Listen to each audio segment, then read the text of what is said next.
Carol is really a coming-of-age story and about falling in love. Therese, the young girl of the Patricia Highsmith book, Carol, nothing is synthesized in her life. She's young, still in formation, and she's realizing who she is and that she's in love with this older woman. And so the idea is how you create this kind of subjective, amorous mind that was also dealt with isolation, and it was also dealt with the time. You know, it was between the war.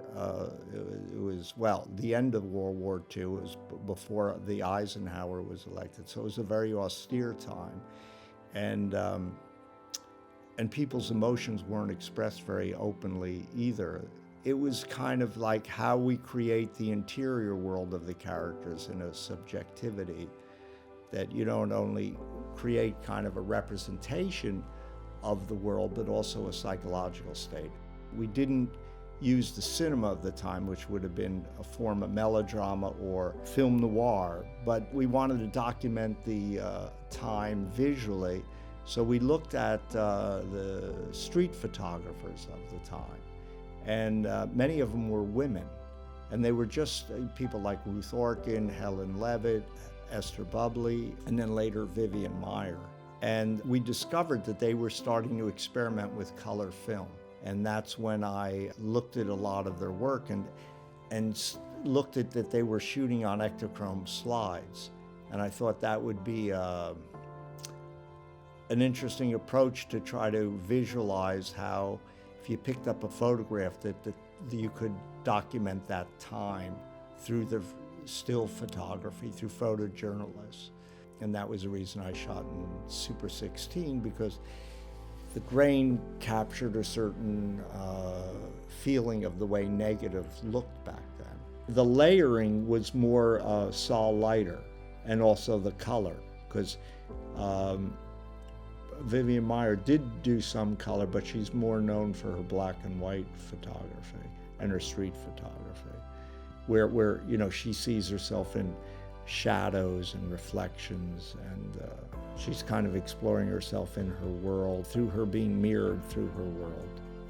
The idea of discovering Vivian Maier worked towards Therese's character, because she's a budding photographer, and as her life is opening up to her realization of what she wants in her life, and that she has this affection towards this woman, she's also able to see outside of herself.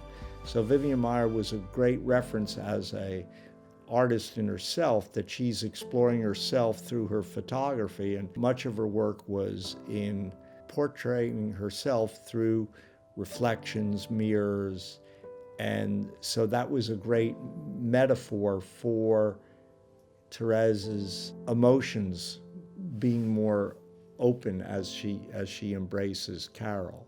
Parts of Cincinnati look more like New York than New York now, because you know, there's like walk-ups and some of the buildings and the streets. You could look out the windows of certain areas of Cincinnati and still see the architecture of what New York could have looked like in the early 50s. So it lent itself to that. I was referencing the way film stocks looked in the early 50s, and it wasn't what we see color as, either in the sets or the paint in the sets, or the clothes, but also the way film stock saw it. And like I said, I was referencing Ektachrome rather than early color negative. So I was trying to create that palette, and it was a cooler look. And so that muted the colors of yellows and greens and magentas, and it was much more of a limited color spectrum than the range of color today in a color negative. So one approach I did was build some color into the negative, and in exposure by saturation, but I also work with gels with warm and cool colors. And then in the timing and the grading, I desaturated some of that color. So there was still color in the negative that was desaturated, so you're still feeling the color.